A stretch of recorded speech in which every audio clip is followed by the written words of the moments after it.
Selamat pagi, siang, atau sore kepada Dr. Iwayan Sumartike, Master of Medical Education PhD, selaku fasilitator dari SGD 4, dan Dr. Anak Agung Sagung Sawitri, Master of Public Health, selaku evaluator dari SGD 4. Pada kesempatan kali ini, izinkan kami untuk presentasikan studi proyek kami yang berjudul A Comparative Analysis of Social Justice and Distributive Justice in Public Health Program. Baik, sebelum itu, adapun SGD 4 yang beranggotakan sebagai berikut.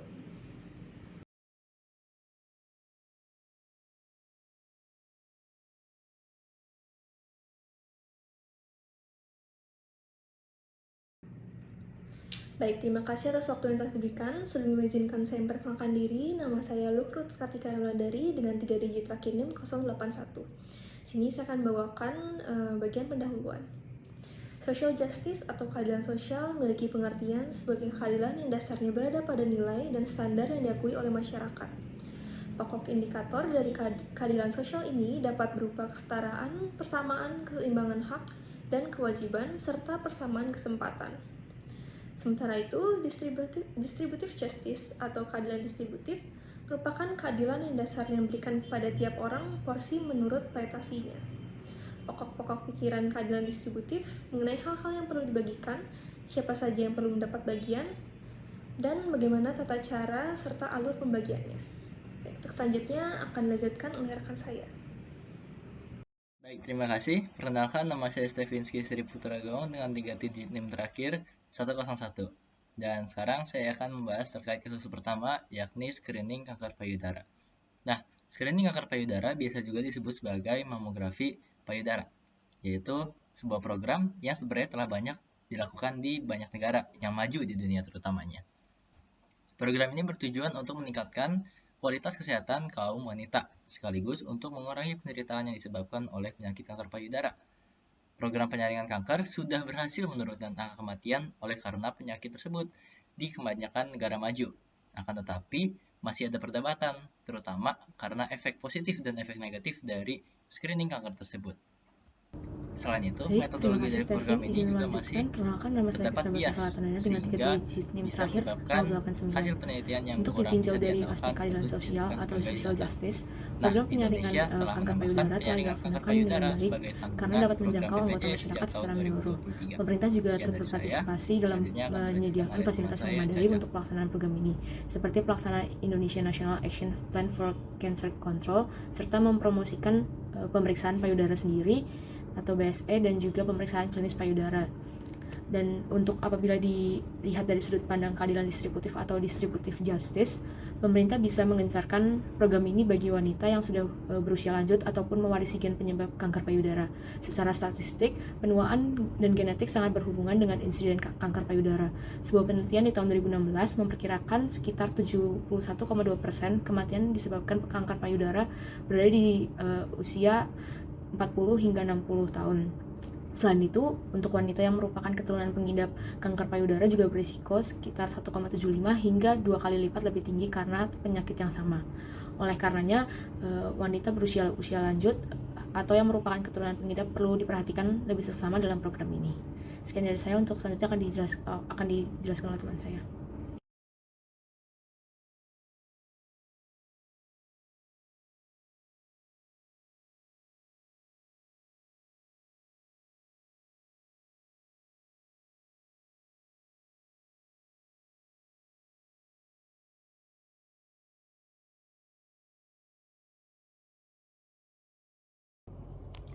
Baik, sebelumnya perkenalkan, nama saya Bianca Sartohadi dengan 3 digit terakhir NIM saya 093, dan saat ini saya akan membacakan case 2, tracing TBC dalam upaya penanganan kejadian TBC. Menurut Kementerian Kesehatan Republik Indonesia, pada tahun 2035, Indonesia diharapkan tidak lagi memiliki kasus TBC. Menurut laporan TBC Global 2022, terdapat 969.000 kasus TBC di Indonesia pada tahun 2021, yang menyumbang hampir separuh dari kasus TBC global, dengan Asia Tenggara mencapai 4,82 juta atau 45,4% dari total kasus, dengan Indonesia, yaitu 9,2%, berada di peringkat kedua setelah India. Kasus tuberkulosis atau TBC terus meningkat karena beberapa faktor seperti ketidakpatuhan dalam pengobatan dan kurangnya pemahaman masyarakat. Setelah pandemi, fokus perhatian dan sumber daya dari penanganan TBC sehingga layanan kesehatan menjadi terganggu. Ketidakpatuhan dalam mengikuti pengobatan TBC membuat penyakit ini tidak sepenuhnya sembuh dan mudah menular kembali. Selain itu, banyak masyarakat yang belum memahami cara penularan dan pentingnya pengobatan TBC, yang menyebabkan penyebaran penyakit ini terus berlanjut. Untuk selanjutnya akan dijelaskan oleh rekan saya. Perkenalkan, nama saya Gabriel Fidelia Kurnia Armani dengan 3 digit NIM terakhir 099. Di sini saya izin menjelaskan mengenai social justice. Jadi, ketidakpatuhan dalam pengobatan TBC dan kurangnya pemahaman masyarakat tentang cara penularan TBC semakin memperparah penyebaran TBC ini. Akses layanan pemeriksaan tes screening TBC cenderung mudah didapatkan oleh golongan orang mampu dan berada di daerah urban. Masyarakat yang memiliki pendapatan menengah ke bawah cenderung memilih merahasiakan ciri-ciri yang dialaminya. Hal ini karena stigma yang beredar di tengah masyarakat, bahwa jika kita memiliki penyakit TBC, yang merupakan penyakit dengan stigma yang sangat menular dengan mudah, maka mereka cenderung dikucilkan dalam lingkungan sosialnya, dan berefek pada kehilangan mata pencahariannya. Padahal itu merupakan hal yang sangat esensial bagi kehidupan mereka. Oleh karena itu, mereka lebih memilih untuk diam supaya mereka tetap bisa bekerja dan mendapat penghasilan. Hal inilah yang membuat banyaknya kasus yang tidak terdiagnosis atau kurang dilaporkan dan berefek pada penularan TBC yang lebih tinggi. Memastikan social justice dalam penanganan TBC berarti menyediakan layanan kesehatan yang merata, termasuk penyediaan alat diagnosis yang memadai, pelatihan tenaga medis, dan fasilitasi transportasi memadai yang menjangkau daerah-daerah terpencil. Baik, terima kasih atas kesempatannya. Sebelumnya, perkenalkan, nama saya Nyoman Murah Bagus Kurniarta Atmaja dengan 3 digit yang terakhir 095. Di sini saya akan menjelaskan mengenai distributive justice pada case 2, yaitu tracing TBC dalam upaya penanganan kejadian TBC. Baik, dilihat dari perbandingan antara jumlah kasus dan juga estimasi kasus yang terjadi, terlihat masih terdapat gap yang cukup tinggi apabila dibandingkan dengan jumlah kasus TBC yang ternotifikasi. Hal ini menggambarkan bahwa deteksi dan screening yang dilakukan oleh Kemenkes masih belum optimal dalam menjangkau kasus TBC di Indonesia. Hal ini dapat dilihat berdasarkan capaian pada 9 provinsi di luar Pulau Jawa yang masih di bawah 50%, di mana hal ini masih jauh dari target sebenarnya. Oleh karena itu, pemerintah juga perlu mendorong Kemenkes untuk memperkuat komando penanggulangan TBC di daerah-daerah sehingga deteksi dini dan screening mencapai tingkat desa. Edukasi dan juga upaya penemuan kasus harus menjadi prioritas untuk memastikan bahwa setiap lapisan masyarakat, terutama yang paling rentan, mendapatkan akses yang adil terhadap penanganan dan juga pencegahan TBC. Sekian dari saya dan akan dilanjutkan oleh teman saya. Terima kasih. Baik, izinkan saya untuk memperkenalkan diri kembali. Nama saya Bianca Sartohadi dengan 3 digit terakhir NIM saya 093. Saat ini saya akan membacakan case ketiga, yaitu Germas atau Gerakan Masyarakat Hidup Sehat. Jadi Germas adalah gerakan yang dicanangkan Kementerian Kesehatan Indonesia untuk memasyarakatkan budaya hidup sehat di seluruh Indonesia demi meningkatkan kualitas kesehatan serta kualitas hidup masyarakat. Adapun pondasi yang perlu dibangun untuk mendukung penerapan program ini adalah pemenuhan kebutuhan air minum, instalasi kesehatan masyarakat, serta pemukiman yang layak huni. Terdapat 7 macam gerakan hidup sehat yang dicanangkan melalui program Germas. Kegiatannya meliputi aktivitas fisik, konsumsi buah dan sayur, tidak merokok, tidak mengkonsumsi minuman beralkohol, cek kesehatan berkala, menjaga kebersihan lingkungan, dan menggunakan jamban. Dari segi penerapannya, terdapat beberapa pertimbangan yang perlu diperhatikan terkait dengan social justice dan juga distributive justice. Untuk selanjutnya akan dijelaskan oleh teman saya. Terima kasih. Baik, saya mohon izin menjelaskan terkait dengan social justice dari program Germas ini.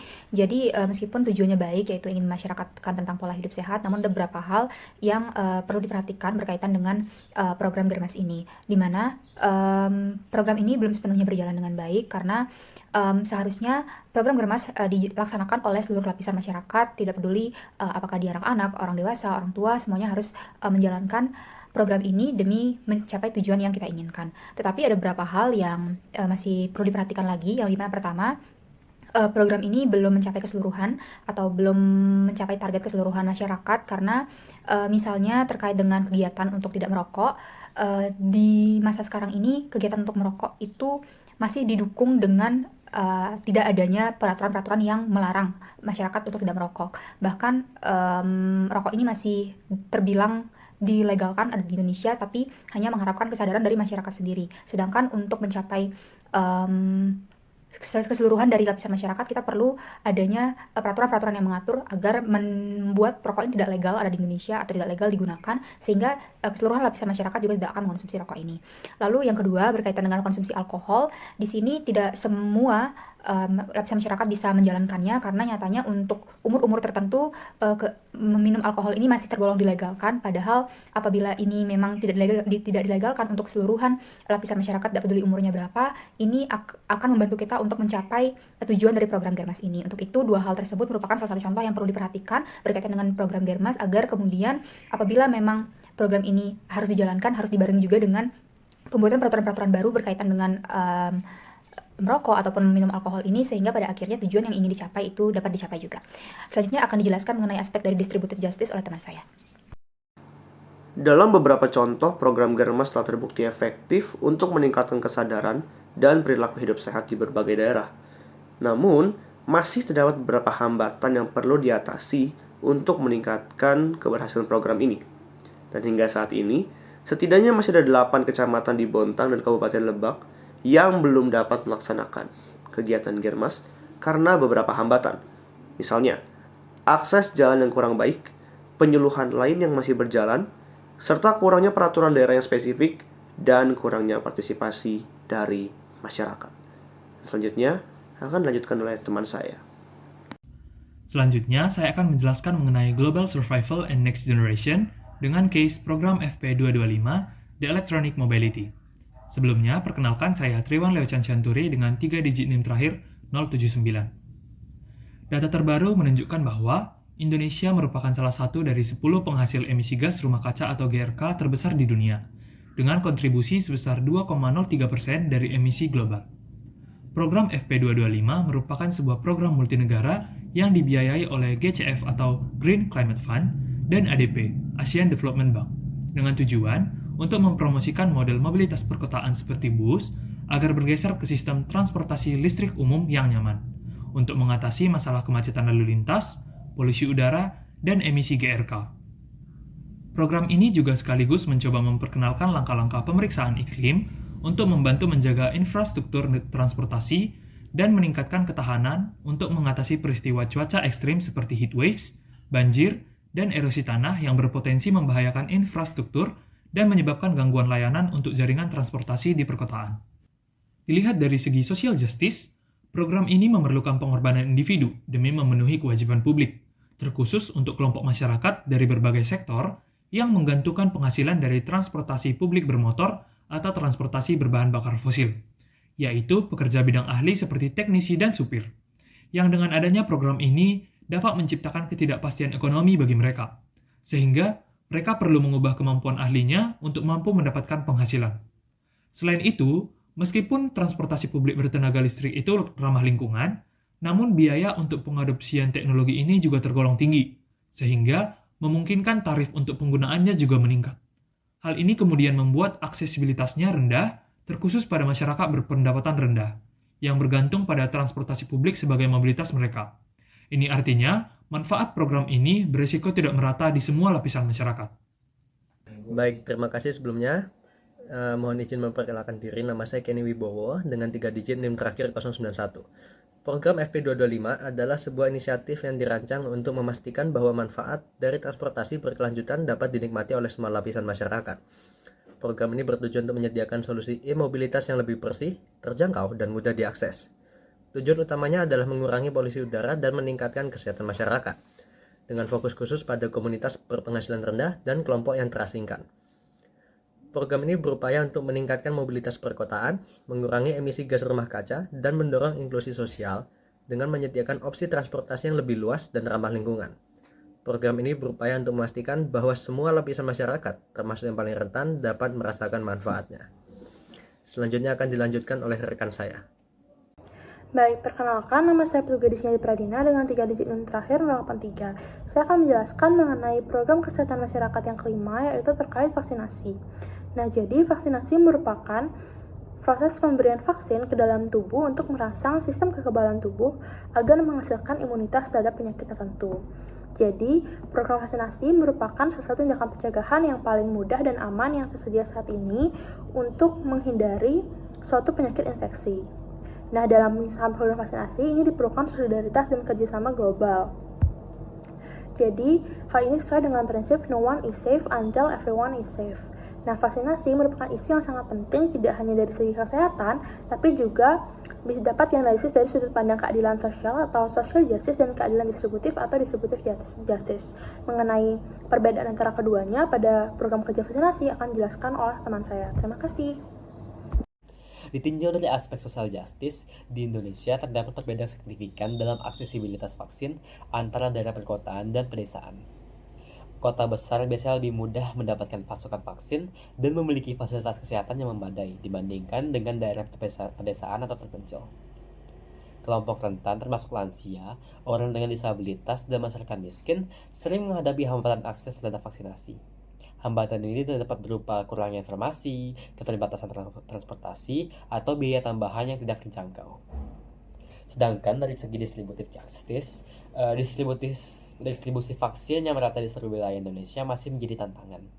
Pulau-pulau luar Jawa dan daerah-daerah terpencil seringkali mengalami keterlambatan dalam menerima pasokan vaksin dibandingkan dengan daerah di Jawa dan kota-kota besar. Keterbatasan infrastruktur, logistik, dan transportasi yang sulit juga mempengaruhi distribusi vaksin yang adil dan merata.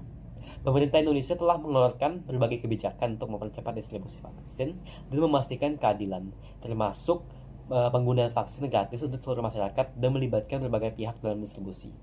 Namun, pelaksanaan di lapangan masih belum berhasil. Baik, terima kasih atas kesempatannya. Perkenalkan nama saya Zahra Farwania dengan 3 digit NIM terakhir 097.